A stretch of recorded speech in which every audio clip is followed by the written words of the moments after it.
কিন্তু আশা শুনি শত শত রাস্তা এখনো অবহেলিত, এখনো পর্যন্ত পিচ ঢালা রাস্তা হয় নাই। শুধু তাই নয়, অসংখ্য এলাকায় ছুপেও পানি নাই, অসংখ্য এলাকায় পানি নিষ্কাশনের কালভার্ট নাই, ব্রিজ নাই, অসংখ্য এলাকায় আপনার কোন উন্নয়ন নাই, উন্নয়ন নাই, উন্নয়ন নাই। কারণটা কিন্তু আপনারা, কারণ রাখতে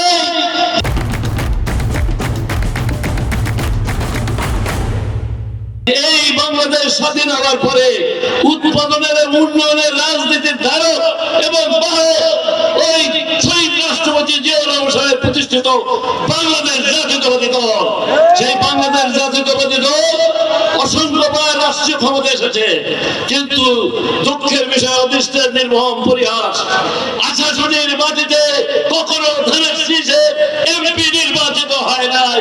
এটাই আপনাদের দুর্ভাগ্য। তাই আমি বলবো, আপনারা শুনেছেন আজকে আশাশুনি কালীগঞ্জের 23টি ইউনিয়নের মানুষের একটা কথা বলছে, কাজী আলাউদ্দিন বাংলাদেশের বন্ধু, উন্নয়নের রূপকার। যদি তাই হয়ে থাকে, আবার কালীগঞ্জ দেবাটার কোন উন্নয়ন বাকি নাই।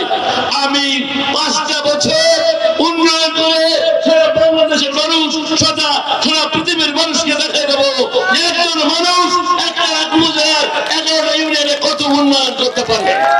এবং আপনাদের এই সবার দাবি, এই যে টোল, আপনাদের টোল দাবি অনতি বিলম্বে উঠে দেওয়ার ব্যবস্থা করবার ক্ষমতায় দেয়। শুধু জাতীয় ব্যবস্থান নাই আপনাদের, এটা দুঃখের বিষয়। একটা জাতীয় ব্যবস্থানের ব্যবস্থা করব এবং আমার কৃষক ভাইদের, আপনার কৃষকের জন্য এবং এদের জন্য বিভিন্ন লোক ব্যক্তি স্বার্থের জন্য নেট দিয়ে পানি বন্ধ করে তারা মাছ চাষ করে, এটা উন্মুক্ত করে দেবো ইনশাআল্লাহ।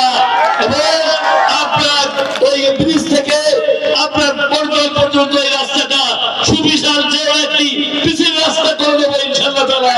শুধু তাই নয়, আপনাদের প্রত্যেকটা নদী খনন করে দেবো, খাল খনন করে দেবো এবং সুইচ গেট করে দেবো।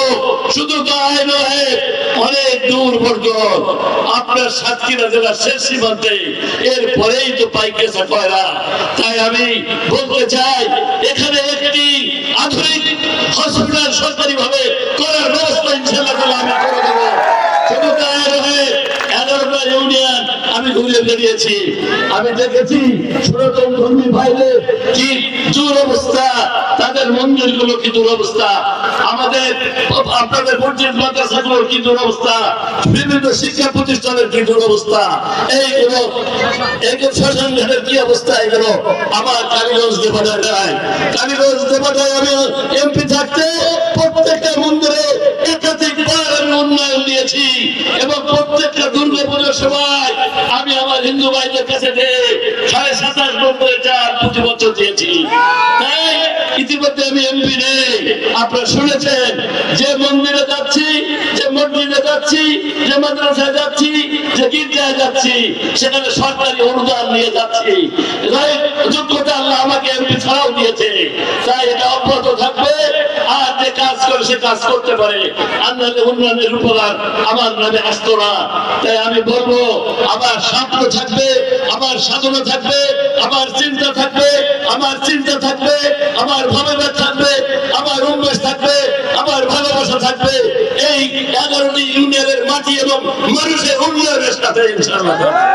এবং আমি আমার একাগ্রতা দিয়ে, পারপোজ দিয়ে, আন্তরিকতা দিয়ে সারাক্ষণ আমার জীবন সামনে শেষে রেখে একটি আমি আমার চিন্তা চেতনা থাকবে, এই আশাশুনি 11টি ইউনিয়নের প্রত্যেকটি সমস্যা হিন্দু, মুসলমান, বৌদ্ধ, খ্রিস্টানের চিহ্নিত করে অবশ্যই সমাধান করা। আর একটা কথা বলি, মায়ের কোলে যেমন শিশুরা সম্পূর্ণভাবে নিরাপদ থাকে, আমার সনাতন ধর্মী ভাইরা, সংখ্যালঘু ভাইদের আমি আশ্বস্ত করতে পারি, চাঁদাবাজি হবে না, আত্মকলবাজি হবে না, আপনাদের কোনো মান সম্মানের ইজ্জতের কোনো ক্ষতি হবে না ইনশাআল্লাহ। আমি নির্বাচিত হতে পারি, কোনো প্রশাসন, কোনো সরকারের ভার আপনাদের ক্ষতি করতে পারবে না।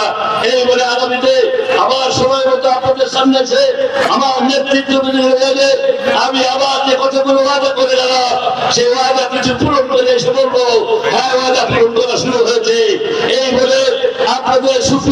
সর্বক্ষেত্রে বিভিন্ন জায়গায় সুপ্রিয় পানির সমস্যা সমাধান করে আমি অবশ্যই আপনাদের সমাধান করে দেবো বলে আমার এক সংক্ষিপ্ত আলোচনা শেষ করছি। আবার দেখা হবে।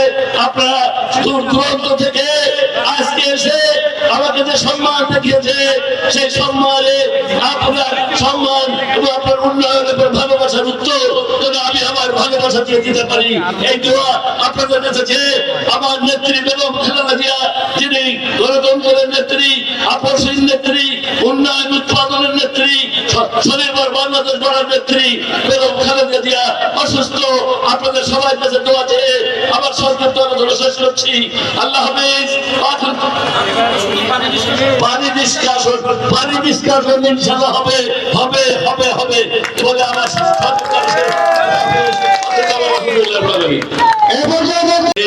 يا رب العالمين يا خير الراحمين يا ذا القوة المتين يا رب المساكين يا رب الراحمين اللهم إنا نسألك في نورهم ونعوذ بك من شرورهم اللهم إنا نسألك جنة الفردوس والنار اللهم إني أعوذ بك من الشر حسبنا الله ونعم الوكيل نعم المولى ونعم النصير يا شافي الأمراض يا شافي الأمراض اللهم يا شافي اللهم كافي أسأل الله العظيم ورحمة الله العظيم سبحان ربك رب العزة عما يصفون وسلام على المرسلين الحمد لله